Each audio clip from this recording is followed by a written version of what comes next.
Even if you say we shouldn't be celebrating, this one I think it deserves a bit of celebration. South African GDP grew by 0.5% in the first quarter of 2026. What is also interesting about this growth is that most of the sectors, when you look at GDP from the production side, most of the sectors increased. The only sector that did not increase was the manufacturing sector.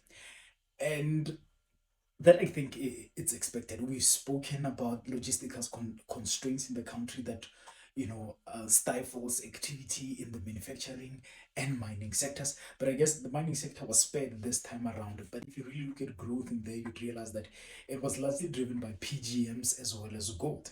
And for those two commodities, we've seen prices picking up because gold, obviously, whenever there are global geopolitical tensions, you'd expect it to pick up, and it has been picking up quite significantly over the past few years, and that has supported revenues in the mining sector. PGMs, they seem to have nowadays some safe haven properties, so that that could partly explain the significant increase in their prices, and that has obviously supported revenues in the sector. So those two subsectors are the ones that really picked up and supported the mining sector in the first quarter of 2026. Had it not been for them, when you look at all the other 12 or so, or all the other remaining out of the 12 um, mineral groups, you'd realize that conditions in the mining sector in South Africa are not that favorable. I mean, the production levels in, say, the first quarter of 2026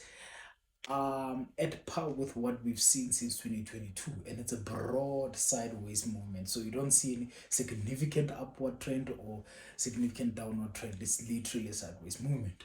Commodity prices are supporting revenues, maybe helping the sector offset some of the cost increases that we've seen, especially now with the global supply chain processes disrupted because of the war in the Middle East. So that sector is really battling, and we were grateful to commodity prices or the rapid increase in precious metal prices specifically, that is helping to keep the sector afloat. So the manufacturing, the mining, and electricity sector usually go hand in hand. This time around, we saw the manufacturing sector pulling back as expected. But fortunately, all the other sectors of the economy have increased, and that is something worth noting. So those are the two reasons why I would say this is a bit of good news.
Speaking of the magnitude of growth, what we've seen previously or in recent quarters, maybe let's be specific, from the onset of 2024, it's an increase in household expenditure that has been increasing consistently, and that has helped us to grow the broader economy. That is now when we're looking at GDP from the expenditure side.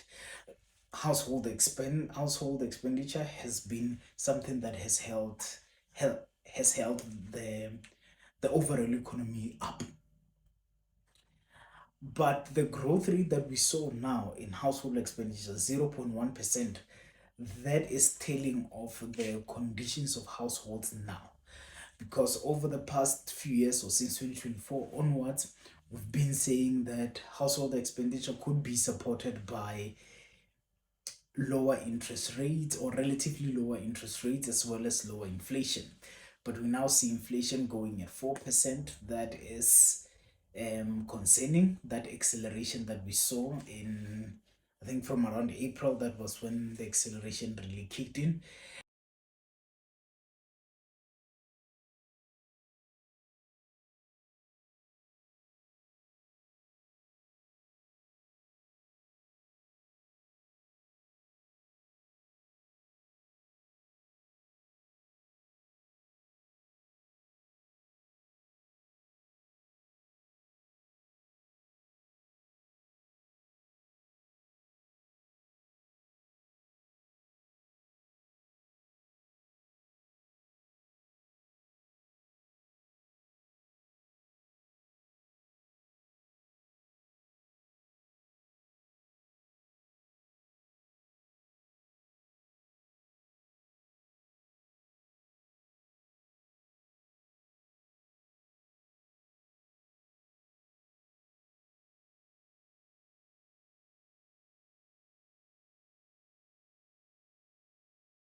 It recorded an increase of 0.5 in the increase of 0.5 in the first quarter of 2026.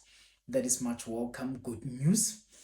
And the fact that the increase was relatively broad-based, only one of the 10 sectors decreased, and that was manufacturing, that is also good news. However,